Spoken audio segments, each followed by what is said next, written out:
नमस्कार। फ्लेरी के online class फ्लेयरली learning app पे आपका हार्दिक स्वागत है। व्हाट्सएप स्पीच के बाद अब हम पढ़ने जा रहे हैं टेंस। टेंस की यदि हम आपसे बात करें तो हम आपसे कहेंगे कि टाइम ऑफ एक्शन को ही टेंस कहा जाता है। टाइम ऑफ एक्शन को क्या कहा जाता है? टेंस। यदि आपसे हम पूछें कि आप इस टाइम से क्या समझते हैं, आपसे मैं पूछने लगूं कि बताओ बंधु इस टाइम से क्या समझते हो, तो आप कहेंगे कि टाइम तो 3 होते हैं। टाइम कितने होते हैं? 3।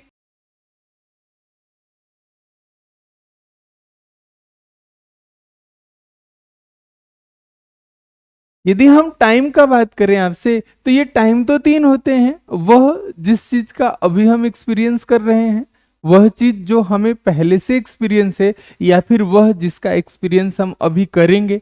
इसका मतलब जिसका आपने एक्सपीरियंस अभी कर रहे हैं उसे हम क्या कहेंगे? प्रेजेंट। जो आपको पहले से एक्सपीरियंस है उसे क्या कहेंगे? पास्ट। और जिसका अभी आप एक्सपीरियंस करने वाले हैं उसको क्या कहिएगा? फ्यूचर।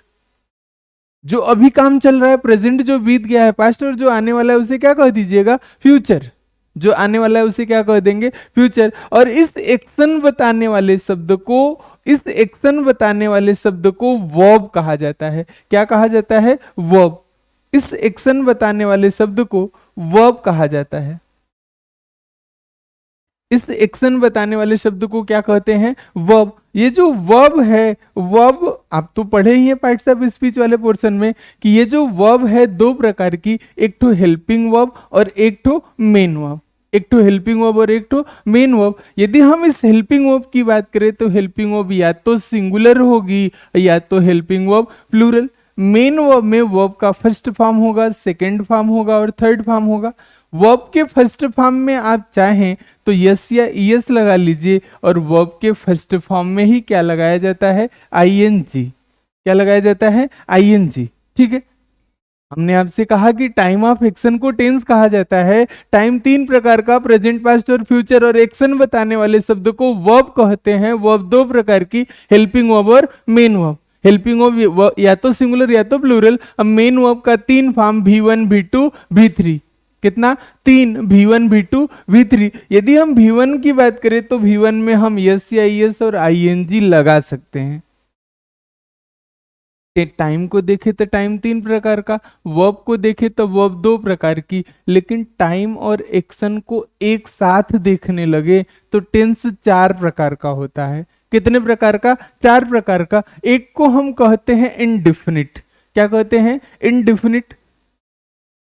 दूसरे वाले को हम कहते हैं कॉन्टिन्यूअस। तीसरे वाले को हम कहते हैं परफेक्ट, और चौथे वाले को कहते हैं परफेक्ट कंटिन्यूअस, पीसी। ठीक है। इंडिफिनिट, कंटिन्यूअस, परफेक्ट और परफेक्ट कंटिन्यूअस। कोई भी ऐसा एक्शन जिसका टाइम डिफिनिट न हो, कोई भी ऐसा एक्शन जिसका समय ही निश्चित ना हो, उसी को क्या कह देंगे? इनडिफिनिट। क्या कह देंगे? इनडिफिनिट। जैसे मैं खाना खाता हूं, कितना बजे? कंफर्म नहीं है ना, निश्चित समय नहीं है ना, तो निश्चित नहीं है तो इसी को क्या कहेंगे? इनडिफिनिट। हम आपसे कहें कि जब कोई action at the point of speaking हो, जब कोई action at the point of speaking हो, तो eight the point of speaking action हो रहा हो तो उसी को क्या कहिएगा? कंटिन्यूअस। क्या कहेंगे? कंटिन्यूअस। जैसे मैं आपको पढ़ा रहा हूं, जब बोला तभी तो पढ़ा रहा हूं, तो जब बोलते समय मैं काम कर रहा हूं तो इसी को क्या कहिएगा? कंटिन्यूअस। क्या कहेंगे? कंटिन्यूअस। हम कह रहे हैं कि कोई भी ऐसा काम जो कंप्लीट हो, क्या हो? कंप्लीट। जैसे ही कोई काम कंप्लीट होगा तो इस कंप्लीट होने का जो इफेक्ट है, जो इस कंप्लीट होने का असर है, effect can be seen. Effect can be seen, उसका असर देखा जा सकता है और उसमें सुधार की कोई गुंजाइश नहीं होगी। No scope of improvement. No scope of improvement. कोई भी ऐसा एक्शन जो किसी दिए गए टाइम पर कंप्लीट हो, उसका इफेक्ट देखा जा सकता हो और उसमें सुधार की कोई गुंजाइश न हो। कोई भी ऐसा एक्शन जो किसी दिए गए समय पे कंप्लीट हो, पूरा हो गया हो, पूरा होने का असर दिखे और उसमें सुधार न किया जा सके तो ओके क्या कह देंगे? Perfect continuous. क्या कहेंगे? Perfect continuous. जैसे मैं आपसे कहूं कि मैं चाय पी चुका हूं, क्या किया हूं? मैं चाय पी चुका हूं, इसका मतलब ये कि अब चाय पीने का काम कंप्लीट हो गया है। इसका मतलब कि अब चाय पीने का काम क्या हुआ है? कंप्लीट। चाय पीने का काम क्या हो गया है बंधु? कंप्लीट। चाय पीने का काम कंप्लीट हो गया है। और अभी थोड़ी देर पहले वहां कप भरा हुआ था, थोड़ी देर पहले कप भरा हुआ था, अब कप कैसा हो गया है? खाली। अब कैसा हो गया है कप? खाली। हम चाहें कि दोबारा कप जो हमने पिया हुआ है फिर से कप में आ जाए, जो चाय हमने पी है फिर से कप में आ जाए, तो पॉसिबल है नहीं ना। तो इसी को हम कह रहे कम चाय पीने का काम कंप्लीट हुआ, कप भरा था खाली हो गया, मतलब असर दिख रहा है। हम चाहें कि दोबारा से कपवा भर जाए तो नहीं भरेगा। इसका मतलब कि इसी को अब हम क्या कहेंगे? परफेक्ट। एक बात मैं कहूं, जैसे मैं कहूं कि मैं आपको 1 घंटे से पढ़ा रहा हूं, इसका मतलब जैसे मान लीजिए कि अभी 5 बज रहे हों। कितने बज रहे हों? 5। तो हमने आपको पढ़ाना कितने बजे शुरू किया? 4 बजे। इस 1 घंटे का 4 से 5 वाला जो काम है ये कंप्लीट हो गया है, लेकिन अभी भी पढ़ा रहे हैं, अभी भी पढ़ा रहे हैं। इसका मतलब ये कि 1 घंटे का जो काम कंप्लीट होने का असर है वो आपको दिखेगा। और उसमें आप सुधार करना चाहें तो आपके दिमाग में घुस के मिटा तो सकता नहीं है, कोई सुधार नहीं किया जा सकता है, और इसमें इंप्रूवमेंट का कोई स्कोप नहीं है।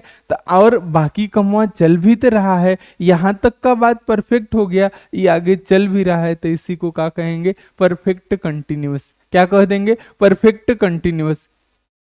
अभी तक आपने क्या जाना? फिर से सुनिएगा। हमने आपसे कहा कि टेंस मतलब काल। टेंस का मतलब कौन सी? काल। टाइम ऑफ एक्शन को टेंस कहा जाता है। टाइम ऑफ एक्शन को क्या कह लेते हैं? टेंस। टाइम 3 प्रकार के, प्रेजेंट, पास्ट और फ्यूचर।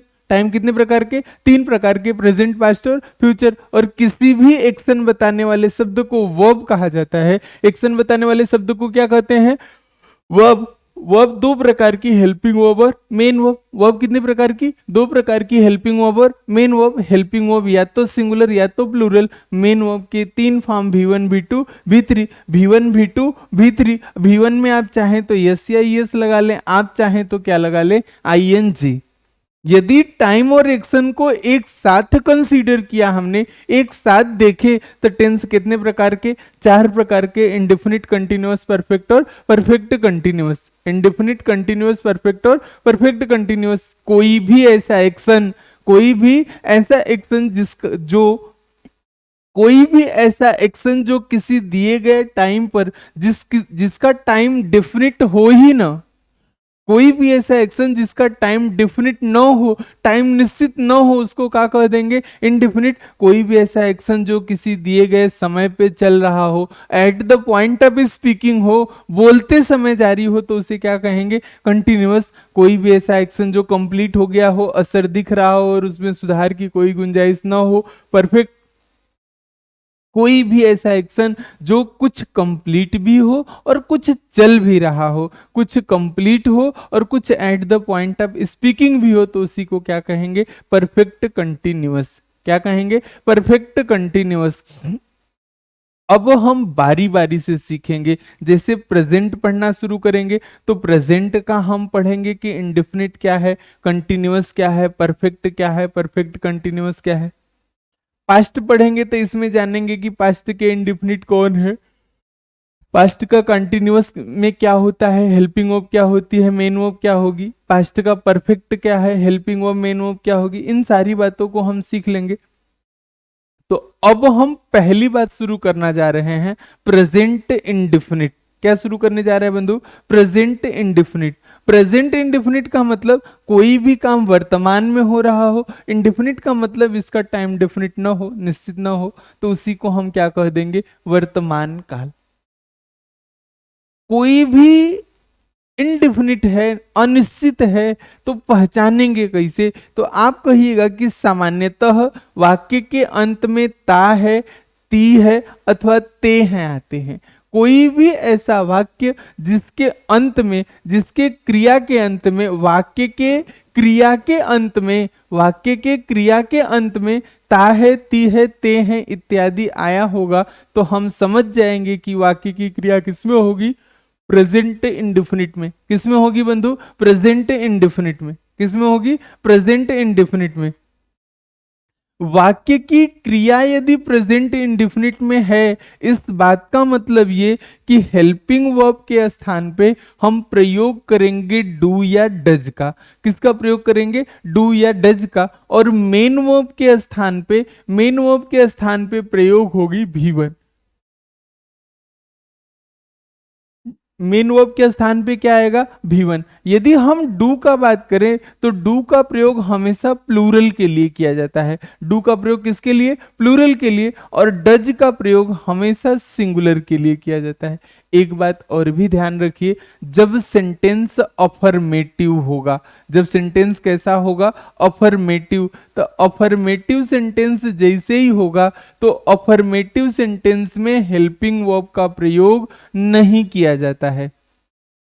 अफर्मेटिव सेंटेंस में हेल्पिंग वर्ब का प्रयोग नहीं किया जाता है यदि सब्जेक्ट सिंगुलर हो। यदि सब्जेक्ट कैसा हो, सिंगुलर। यदि सब्जेक्ट सिंगुलर होता है, यदि सब्जेक्ट सिंगुलर होता है तो हम वर्ब में यस या ईएस लगाएंगे। क्या लगाएंगे, वर्ब में यस या ईएस। यदि सब्जेक्ट सिंगुलर होता है तो हम लगा लेंगे वर्ब में यस या ईएस। और यदि सब्जेक्ट प्लूरल है, सब्जेक्ट कैसा है, प्लूरल, तो हम केवल और केवल वर्ब के फर्स्ट फॉर्म का प्रयोग करेंगे। अब बच्ची एक बात और भी आपको जान लेना है कि अब अफर्मेटिव सेंटेंस क्या होता है। कोई भी ऐसा वाक्य,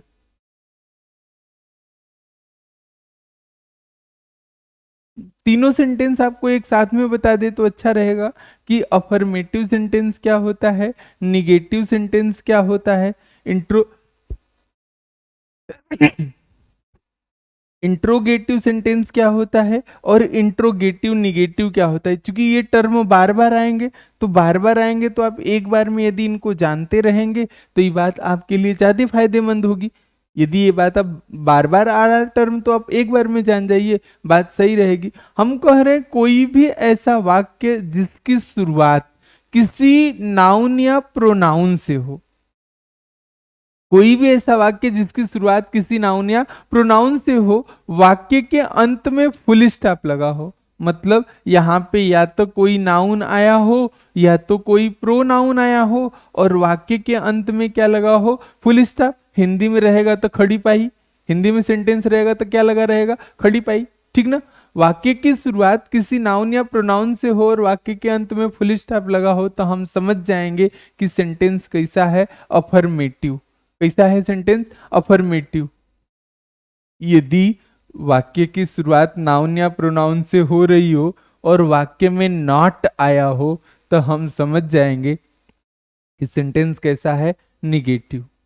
वाक्य में नहीं आया होगा, नॉट आया होगा तो कैसा होगा सेंटेंस, निगेटिव। कोई भी ऐसा वाक्य, कोई भी, इंट्रो बताने जा रहे हैं आप, इंट्रोगेटिव, कोई भी ऐसा वाक्य जिसकी शुरुआत हेल्पिंग वर्ब अथवा क्वेश्चन वर्ड से हो। कोई भी ऐसा वाक्य जिसकी शुरुआत हेल्पिंग वर्ब अथवा क्वेश्चन वर्ड से हो, वाक्य के अंत में क्वेश्चन मार्क लगा हो, उसी को हम क्या कहेंगे, इंट्रोगेटिव सेंटेंस। क्या कहेंगे, इंट्रोगेटिव सेंटेंस। कोई भी ऐसा वाक्य जिसकी शुरुआत, कोई भी ऐसा वाक्य जिसकी शुरुआत हेल्पिंग वर्ब अथवा क्वेश्चन वर्ड से हो, हेल्पिंग वर्ब अथवा क्वेश्चन वर्ड से हो। सुनिएगा, हम बताने जा रहे हैं आपको कि पॉजिटिव सेंटेंस क्या है, निगेटिव सेंटेंस क्या है, और हम आपको बताएंगे कि इंट्रोगेटिव सेंटेंस क्या है। पॉजिटिव, निगेटिव और इंट्रोगेटिव क्या है। हम पॉजिटिव में हमने बताया कि वाक्य की शुरुआत नाउन या प्रोनाउन से हो और वाक्य के अंत में फुल स्टॉप लगा हो। निगेटिव में हमने बताया कि नाउन या प्रोनाउन से वाक्य की शुरुआत हो, वाक्य के अंत में फुल स्टॉप लगा हो और वाक्य के बीच में क्या आया होगा, नॉट। इंट्रोगेटिव में हमने बताया कि वाक्य हेल्पिंग वर्ब अथवा क्वेश्चन वर्ड से शुरू होगा और वाक्य के अंत में लगा क्या होगा, क्वेश्चन मार्क। क्या लगा होगा, क्वेश्चन मार्क। इंट्रोगेटिव सेंटेंस दो प्रकार के होते हैं। इंट्रोगेटिव कितने प्रकार के होते हैं, दो प्रकार के। एक को हम कहते हैं, या फिर आप ऐसे जानिए कि एक तो हिंदी में क्या से शुरू होता है, और दूसरा वाला जो होता है उसमें जो प्रश्नवाचक शब्द है, जो प्रश्नवाचक शब्द है, वो प्रश्नवाचक शब्द हमेशा वाक्य के बीच में आता है। कहाँ आता है, बीच में। एक तो क्या से शुरू होगा और एक तो प्रश्नवाचक शब्द हमेशा कहाँ आएगा, बीच में। यदि सेंटेंस क्या से शुरू हो रहा है तो इसकी शुरुआत हम करेंगे हेल्पिंग वर्ब से। प्रश्नवाचक शब्द बीच में आएगा तो इसी क्वेश्चन वर्ड से ही वाक्य की शुरुआत की जाएगी। ठीक ना, दोनों बातें याद रखेंगे। अब आप प्रेजेंट इंडेफिनिट के लिए हमने क्या क्या बताया, हमने आपसे कहा कि वाक्य के क्रिया के अंत में, वाक्य की क्रिया के अंत में ता है, ती है, ते है इत्यादि शब्द आते हो तो क्रिया किस में चली जाएगी, प्रेजेंट इंडेफिनिट में। क्रिया प्रेजेंट इंडेफिनिट में जाएगी, इसका मतलब ये कि हेल्पिंग वर्ब के स्थान पे हम यूज करेंगे डू या डज का। किसका प्रयोग करेंगे, डू या डज का। हेल्पिंग वर्ब के स्थान पे यूज करेंगे डू या डज का, और मेन वर्ब के स्थान पे हम यूज करेंगे भी1 का। मेन वर्ब के स्थान पे किसका यूज करेंगे, भी1 का। यदि हम डू का बात करें तो डू का प्रयोग हमेशा प्लूरल के लिए और डज का प्रयोग हमेशा किसके लिए, सिंगुलर के लिए होता है। डू का प्रयोग किसके लिए, प्लूरल के लिए, और डज का प्रयोग किसके लिए, सिंगुलर के लिए। यदि सेंटेंस अफर्मेटिव होगा, यदि सेंटेंस कैसा होगा, अफर्मेटिव, तो अफर्मेटिव सेंटेंस में हेल्पिंग वर्ब का प्रयोग नहीं किया जाएगा। अफर्मेटिव सेंटेंस में हेल्पिंग वर्ब का प्रयोग नहीं किया जाएगा। यदि सब्जेक्ट सिंगुलर होता है, कैसा होता है, सिंगुलर, तो हम प्रयोग करेंगे वर्ब में यस या ईएस। और यदि सब्जेक्ट प्लूरल होगा, सब्जेक्ट कैसा होगा, प्लूरल, तो हम हमेशा यूज करेंगे क्या, भी1 का। किसका प्रयोग करेंगे, भी1 का। ये बात हमने आपको बता दी है कि ये अफर्मेटिव सेंटेंस क्या होता है, वाक्य की पहचान क्या होती है, और इसमें हेल्पिंग वर्ब क्या लगेगी। ठीक है, जैसे हम आपसे कह रहे हैं कि वह पुस्तक पढ़ता है। पढ़ना अपने आप में एक वर्ब है बंधु, पढ़ना अपने आप में क्या है, वर्ब, और इस वर्ब के अंत में ता है आया है, तो हम समझ जाएंगे कि कौन सा टेंस है, प्रेजेंट इंडेफिनिट। कौन सा टेंस है, प्रेजेंट इंडेफिनिट। हम कह रहे हैं कि वे पत्र लिखते हैं, वे क्या करते हैं, पत्र लिखते हैं, तो लिखना अपने आप में एक वर्ब है, और इस वर्ब के अंत में ते हैं आए हैं, ता है, ती है, ते हैं आया हुआ है, तो ते हैं आया है, तो इसी को हम क्या मान लेंगे, प्रेजेंट इंडेफिनिट। क्या मानेंगे इसको, प्रेजेंट इंडेफिनिट। यदि कोई भी इंडेफिनिट है तो इंडेफिनिट में वाक्य बनाने के नियम की बात करें तो सबसे पहले तो हम सीखेंगे अफर्मेटिव सेंटेंस को। किसको सीखेंगे, अफर्मेटिव सेंटेंस को। यदि हमारे सामने अफर्मेटिव सेंटेंस दिया होगा,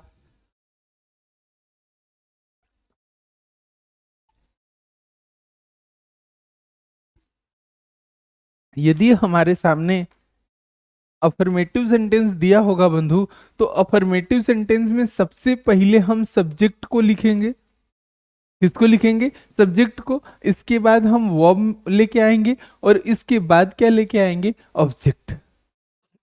ध्यान आप रखिएगा कि यहाँ पे वर्ब का मतलब क्या है, क्योंकि अफर्मेटिव सेंटेंस में हेल्पिंग वर्ब का प्रयोग किया ही नहीं जाता है, इसका मतलब वर्ब का मतलब क्या बचता है कि मेन वर्ब। मेन वर्ब में आप एक बात और भी जानते हैं कि यदि सब्जेक्ट सिंगुलर है, सब्जेक्ट कैसा है, सिंगुलर, तो वर्ब में यस या यस लगाएंगे। और यदि सब्जेक्ट प्लूरल होता है, सब्जेक्ट कैसा होता है, प्लूरल, तो सिर्फ और सिर्फ भी1 का प्रयोग करेंगे। किसका प्रयोग करेंगे, भी1 का।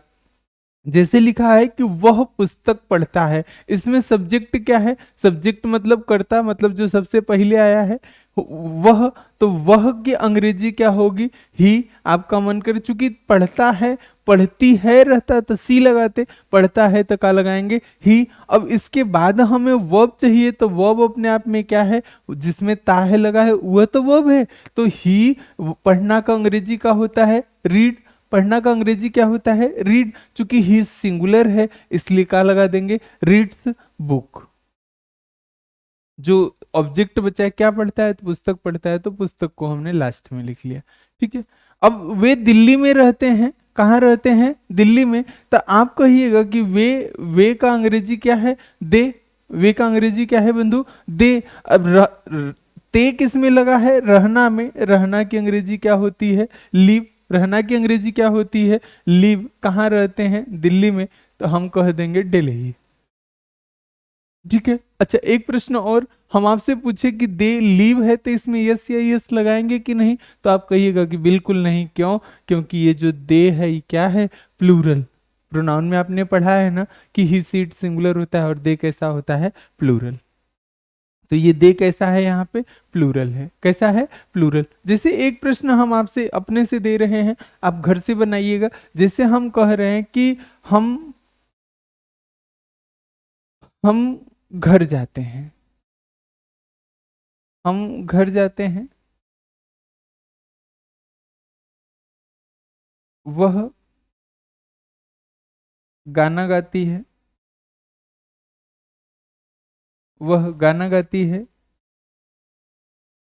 वे पत्र लिखते हैं। ये 3 प्रश्न है। इसको आप प्रैक्टिस करिएगा।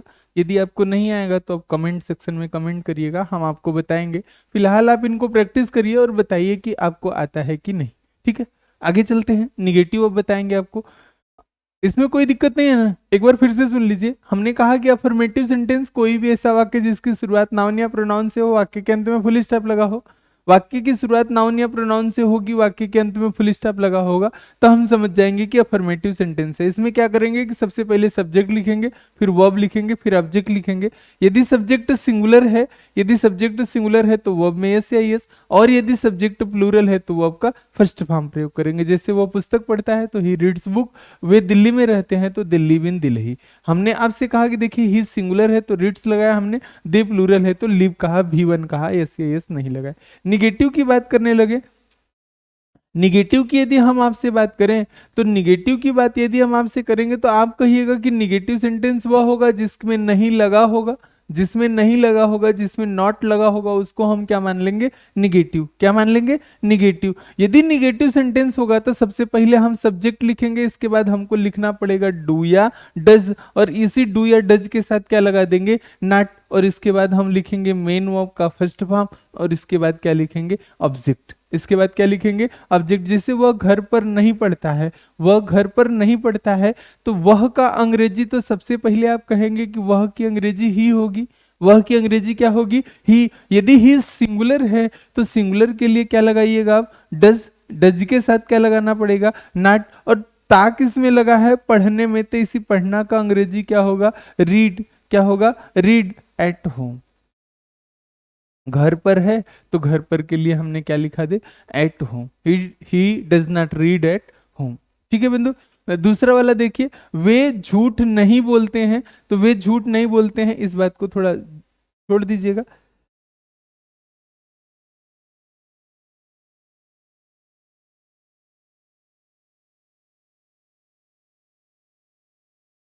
ठीक। वे झूठ नहीं बोलते हैं, तो आप कहिएगा कि वे का अंग्रेजी क्या होता है? दे। चूंकि दे कैसा है? प्लूरल। दे कैसा है? प्लूरल। प्लूरल है तो दे के लिए हम क्या लगाएंगे? डू, और डू के नाम से क्या लगाना पड़ेगा? नाई। नॉट। बोलना का अंग्रेजी होता है टेल, और झूठ की अंग्रेजी होती है lie. They do not tell a लाई।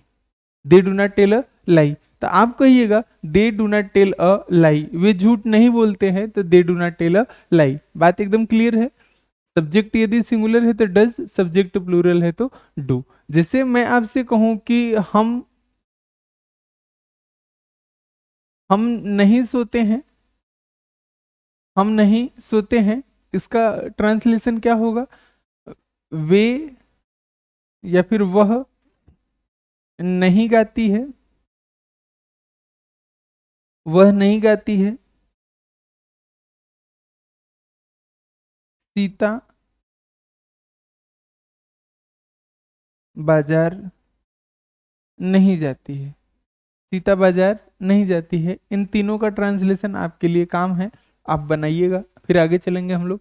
अगली बात देखिए कि यदि सेंटेंस में नथिंग आया हो, या फिर आया हो नेवर, नथिंग आया हो या फिर क्या आया हो, नेवर, मतलब सेंटेंस में कभी नहीं आया हो या कुछ भी नहीं आया हो। न, कहीं कभी नहीं या कुछ भी नहीं आया होगा, तो कभी नहीं या कुछ भी नहीं आया होगा तो हम ध्यान रखेंगे, तो कभी नहीं के लिए हम यूज करेंगे नेवर का। किसका यूज करेंगे, नेवर का। और कुछ नहीं के लिए, कुछ नहीं के लिए हम यूज करेंगे नथिंग का। ध्यान हमको ये रखना है कि यदि सेंटेंस में नेवर या नथिंग का प्रयोग करेंगे हम, तो हमें हेल्पिंग वर्ब की आवश्यकता नहीं होगी। यदि हम नेवर या नथिंग का प्रयोग करेंगे, नेवर या नथिंग का प्रयोग करेंगे, तो हमें हेल्पिंग वर्ब की आवश्यकता नहीं होगी। हम पुराने रूल पे आ जाएंगे, अफर्मेटिव वाले पे, कि यदि सब्जेक्ट सिंगुलर है तो सिंगुलर है तो यस या यस, और यदि सब्जेक्ट प्लूरल है तो भी वन। तो आप कहिएगा कि वह मंदिर कभी नहीं जाता है, तो आप कहिएगा कि वह की अंग्रेजी तो ही होगी, कभी नहीं का मतलब नेवर। ही सिंगुलर है इसलिए जाने की अंग्रेजी में हम लगाएंगे goes. He never goes to temple, he never goes to temple. अब दूसरा क्वेश्चन देखिए, मैं दिन में कुछ नहीं खाता हूं, मैं दिन में कुछ नहीं खाता हूं, तो हम कहेंगे कि I eat nothing, I eat nothing, I eat nothing in day, I eat nothing in day. मैं दिन में कुछ नहीं खाता हूं, मैं दिन में कुछ नहीं खाता हूं, तो दिन के लिए हम कह दिया कि इन डे, ईट के लिए हमने कह दिया ईट।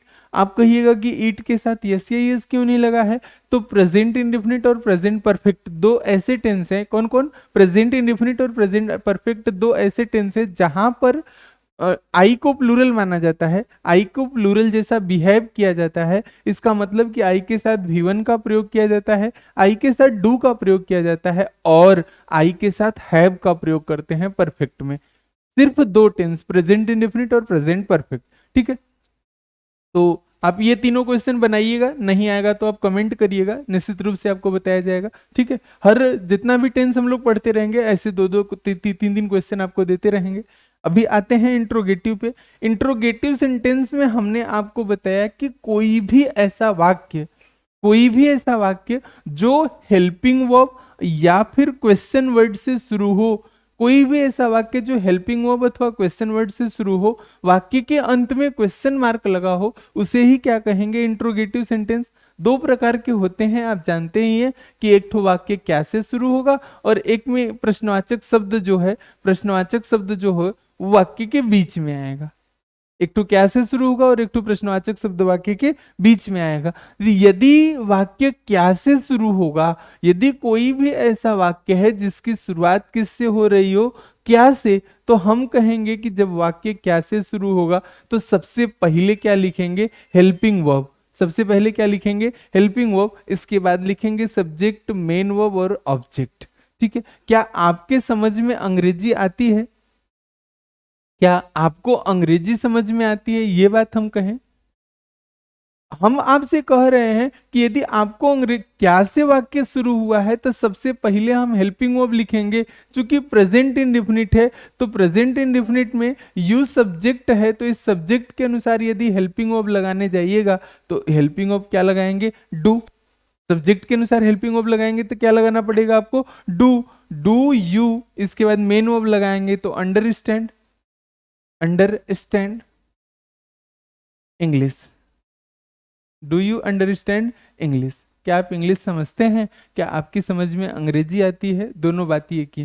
ठीक है, ट्रांसलेशन करते समय एक बात और ध्यान दीजिएगा बंधु, ट्रांसलेशन हमेशा भाव का किया जाता है, कभी भी शब्दों का ट्रांसलेशन नहीं होता है। ट्रांसलेशन हमेशा किसका होता है, भाव का। ट्रांसलेशन किसका होता है, भाव का। यह देखिए, हम कह रहे हैं कि क्या वह बच्चों को डांट देती है, क्या वह बच्चों को डांट देती है, तो वाक्य क्या से शुरू हो रहा है, तो हमको डू या डज लगाना पड़ेगा। अब डू या डज लगाने से पहले हमको ये देखना है कि सब्जेक्ट क्या है। सब्जेक्ट सिंगुलर है तो सिंगुलर के लिए हम क्या लगाएंगे, डज। डज के बाद हमें सब्जेक्ट लेके आना पड़ेगा she, does she is called, does she is called children, does she is called children. क्या वह बच्चों को डांट देती है। ठीक है बंधु, कोई दिक्कत नहीं है इसमें। आप कहिएगा कि डू नहीं लगाएंगे, यहाँ पे हम डज लगाएंगे। क्योंकि सी सिंगुलर है तो सिंगुलर के अनुसार यहाँ पे क्या प्रयोग किया जाएगा, डज। यदि कोई भी ऐसा वाक्य हो जिसकी शुरुआत प्रश्न से हो रही है, क्वेश्चन वर्ड से हो रही है, तो यदि वाक्य क्वेश्चन वर्ड से प्रारंभ हो रहा होगा, यदि वाक्य किससे प्रारंभ हो रहा होगा, क्वेश्चन वर्ड से, तो हम इस क्वेश्चन वर्ड को सबसे पहले लिख लेंगे। इसके बाद हम हेल्पिंग वर्ब लिखेंगे, फिर सब्जेक्ट, फिर मेन वर्ब, फिर ऑब्जेक्ट, लास्ट में क्या लगा लेंगे, क्वेश्चन मार्क। लास्ट में क्या लगा लेंगे, क्वेश्चन मार्क। ठीक है, हम आपसे पूछे कि आप कहाँ रहते हैं, तो सबसे पहले स्पेलिंग हमको कहाँ किसकी लिखनी होगी, कहाँ की। कहाँ के बाद हमें चाहिए हेल्पिंग वर्ब। हेल्पिंग वर्ब आपके अनुसार यदि लगाना चाहें तो आपका मतलब तो यू होता है, और यू के अनुसार डू लगाएंगे कि does do. Where do you, और रहना की अंग्रेजी क्या हो जाएगी, लिव। लास्ट में question mark, where do you live. इस सेंटेंस को देखिए, आपके पिताजी क्या करते हैं, आपके पिताजी क्या करते हैं, तो आप कहिएगा कि सबसे पहले स्पेलिंग किसकी लिखनी है, व्हाट की, और सब्जेक्ट है आपके पिताजी। इसका मतलब कि योर फादर, और योर फादर पिताजी तो एक न होंगे जी, पिताजी एक ही है, मतलब सिंगुलर है, तो क्या लगाइएगा, does. What does your father, what does your father do, आपके पिताजी क्या करते हैं। ठीक है, कोई दिक्कत इसमें आपको कोई दिक्कत नहीं होगी। दो सेंटेंस आपके लिए लिख देते हैं, जैसे क्या तुम रोज नहाते हो, क्या तुम रोज नहाते हो, पहला वाक्य। हम कह रहे हैं कि अपना समय तुम अपना समय क्यों बर्बाद करते हो, तुम अपना समय क्यों बर्बाद करते हो। इन दो सेंटेंस को आप बनाइए, यदि नहीं आ पा रहा है तो आप हमें बताइए। ठीक है, अब प्रेजेंट इंडिफिनिट के बारे में हमने पढ़ लिया है। अभी आप एक तो और बताने जा रहे हैं, इंट्रोगेटिव निगेटिव क्या होता है। इंट्रोगेटिव निगेटिव की यदि हम आपसे बात करें, तो इंट्रोगेटिव निगेटिव में कोई भी ऐसा वाक्य जो प्रश्नवाचक भी हो और नकारात्मक भी हो, मतलब कि उसमें कोई भी प्रश्न भी पूछा गया हो और नहीं भी आया हो, प्रश्न भी पूछा गया हो और नहीं भी आया होगा, तो ऐसे सेंटेंस को हम क्या कह देंगे, इंट्रोगेटिव निगेटिव। क्या कह देंगे, इंट्रोगेटिव निगेटिव। तो हेल्पिंग वर्ब से वाक्य की शुरुआत हुई है, तो हम आपसे कह देंगे कि वह सब्जेक्ट है, तो हम सब किससे शुरू करना होगा, does. Does he not know, does he not know, इतनी सी भी बात नहीं जानता है, does he not know. Little thing कह दें तो कोई दिक्कत नहीं है। हमने आपसे कह दिया है कि जो ट्रांसलेशन है, जो ट्रांसलेशन है हमेशा भाव का बनाया जाता है, कभी भी शब्दों पे नहीं जाना है। ठीक है, इसको देखिए, तुम ये काम क्यों नहीं कर लेते हो, तो आप कहिएगा कि क्यों है, तो क्यों की अंग्रेजी सबसे पहले लिखेंगे तो क्या हो जाएगा, वाई। सब्जेक्ट तुम है तो हमें डू लगाना पड़ेगा कि why do you not, why do you not complete this, why do you not complete,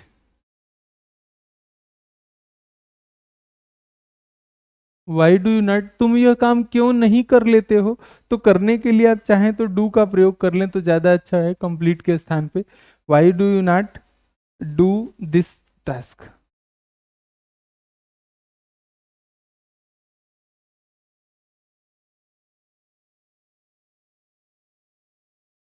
why do you not you do this, why do you not do this, तुम ये काम क्यों नहीं कर लेते हो, तो why do you not do this, why do you not do this. ठीक है, इसको मिटा लीजिएगा यहां से।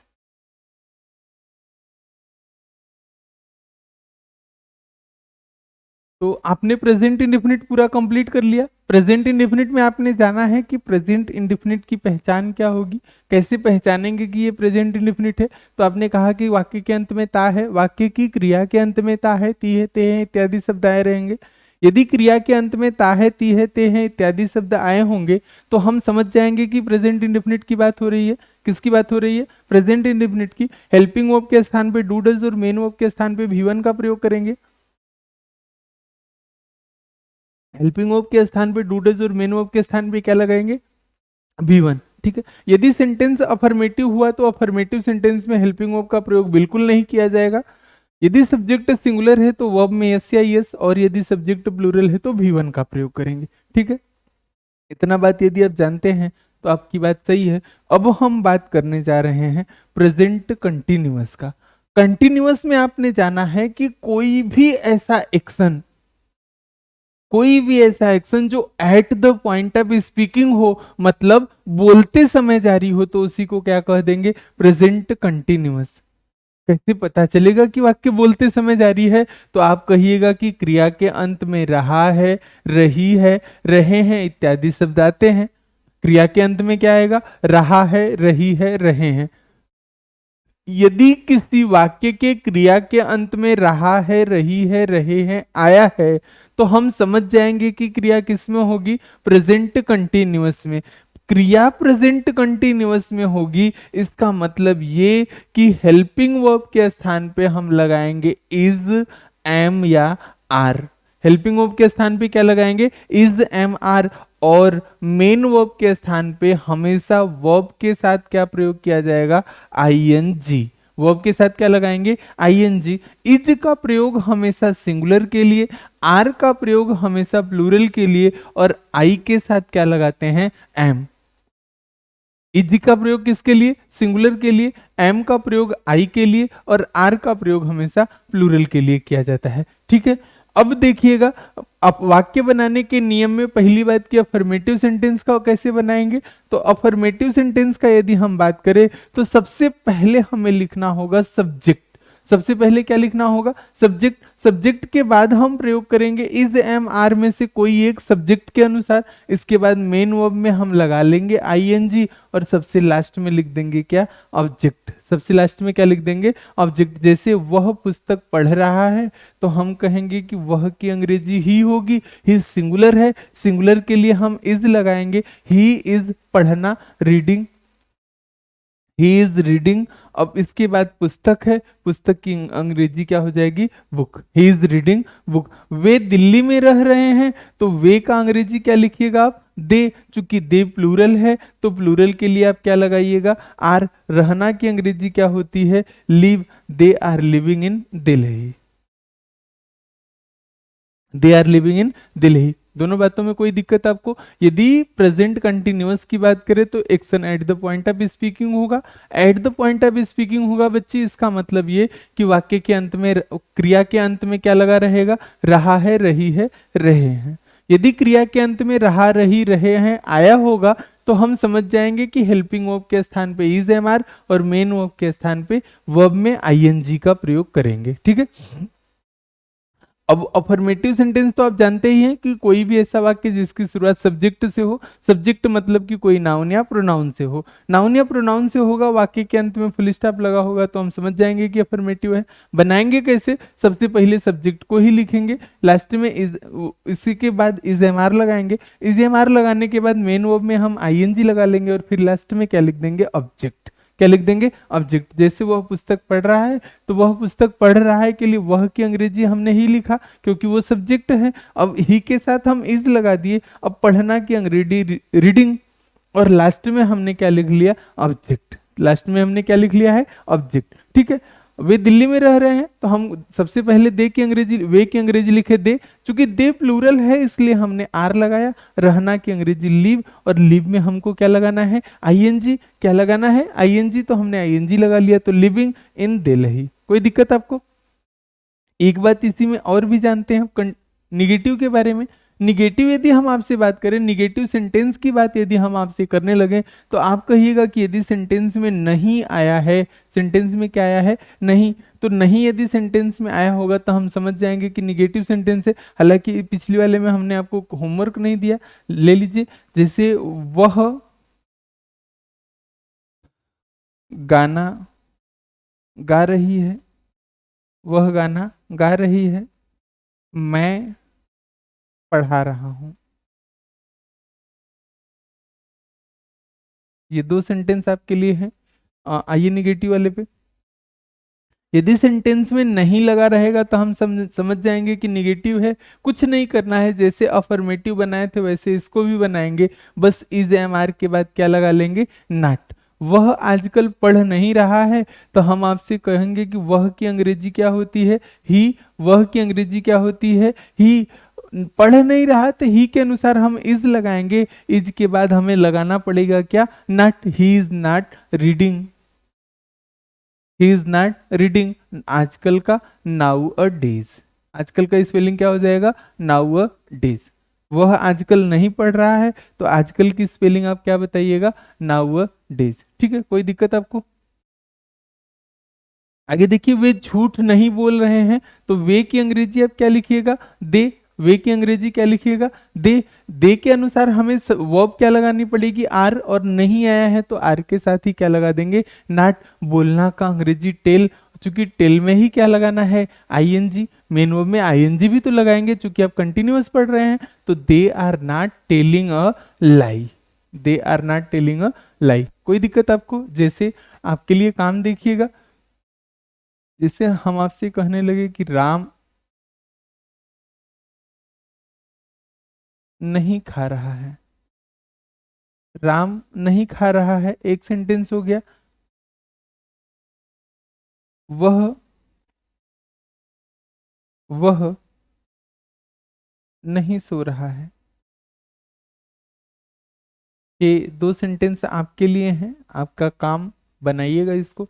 जो भी यदि नहीं आता है तो आप हमसे पूछिए, कोई दिक्कत नहीं है। अब इंट्रोगेटिव सेंटेंस का बात करें तो इंट्रोगेटिव सेंटेंस क्या होगा, कोई भी ऐसा वाक्य जिसकी शुरुआत हेल्पिंग वर्ब अथवा क्वेश्चन वर्ड से हो। कोई भी ऐसा वाक्य जिसकी शुरुआत हेल्पिंग वर्ब अथवा क्वेश्चन वर्ड से हो, उसी को इंट्रोगेटिव सेंटेंस कहेंगे। दो प्रकार के ही होते हैं, एक तो जो क्या से शुरू हो और दूसरा जो प्रश्नवाचक शब्द बीच में आया हो। यदि वाक्य क्या से शुरू होता है, यदि वाक्य किससे शुरू होता है, क्या से। यदि वाक्य क्या से शुरू होता है तो हम सबसे पहले क्या लिखते हैं, हेल्पिंग वर्ब। इसी हेल्पिंग वर्ब के बाद हमें सब्जेक्ट लिखना पड़ेगा। सब्जेक्ट लिखने के बाद हम मेन वर्ब में आईएनजी लगाएंगे, लास्ट में ऑब्जेक्ट, और उसके अंत में हमें क्या लगाना होगा, क्वेश्चन मार्क। क्या आपकी आपकी समझ में मेरी बात आ रही है, क्या आपकी समझ में मेरी बात आ रही है, मतलब क्या आप मुझे समझ रहे हैं। हमने आपसे कहा कि ट्रांसलेशन शब्दों का नहीं बनता है बंधु, ट्रांसलेशन किसका बनता है, भाव का।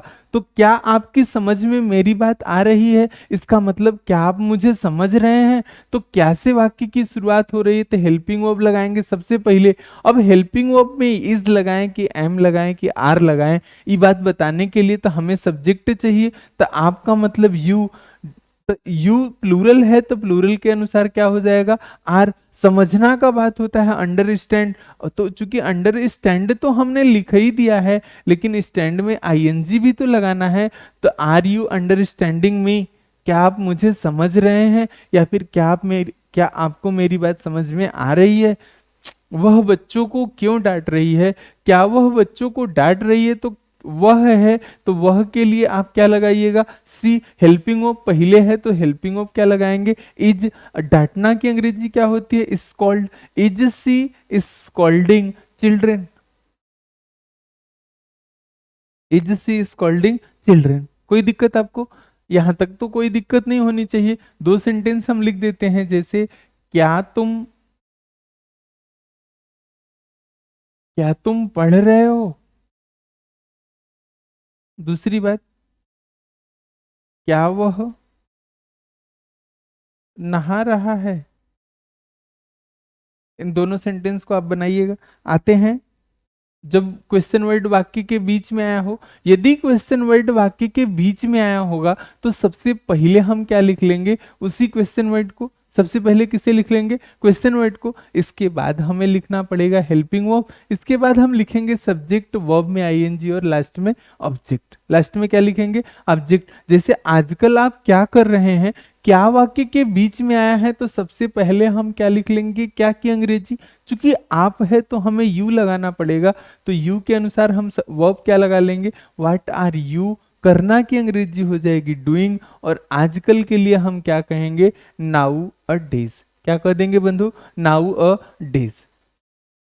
आजकल की स्पेलिंग हम क्या कह देंगे, नाउ अ डेज। जैसे मैं कहूं कि आपको कौन परेशान कर रहा है, आपको कौन परेशान कर रहा है, तो सबसे पहले कौन की अंग्रेजी लिखेंगे, हु। आपको है तो हु इज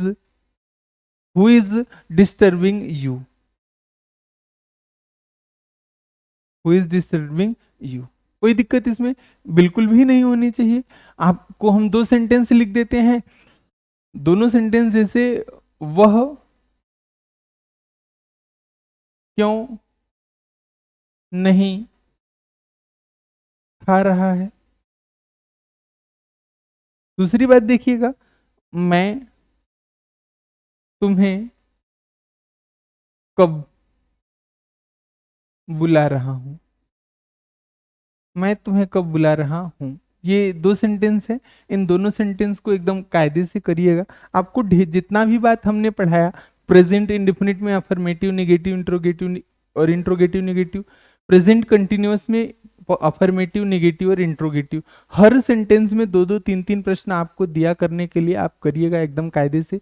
जो भी बात आपको न समझ में आए, आप कमेंट सेक्शन में जाइए, कमेंट करिए, एकदम निश्चित रूप से आपका वहां पे जवाब दिया जाएगा, ठीक है।